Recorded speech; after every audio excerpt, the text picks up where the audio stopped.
ఇవాళ CM Revanth Reddy schedule బిజీగా ఉంది.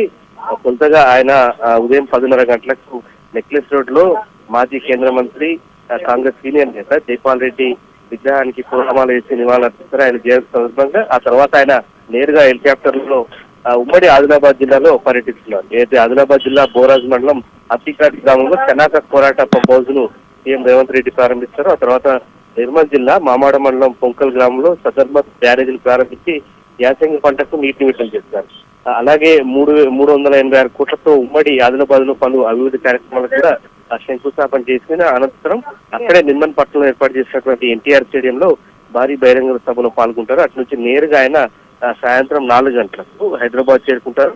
శిల్పకళా వేదికలో గ్రూప్ 3 అభ్యర్థులకు నియామక పత్రాలను అందిస్తారు. ఆ తర్వాత ఏదైతే రాత్రి 8 గంటలకు కోటి మహిళా విశ్వవిద్యాలయంలో జరిగేటువంటి కార్యక్రమంలో పాల్గొంటారు. సో మొత్తంగా చూస్తే మరి కాసేపట్లో సీఎం రేవంత్ రెడ్డి షెడ్యూల్ ప్రారంభం కానుంది. మొత్తం 4 కార్యక్రమాల్లో ఆయన పాల్గొనబోతున్నారు.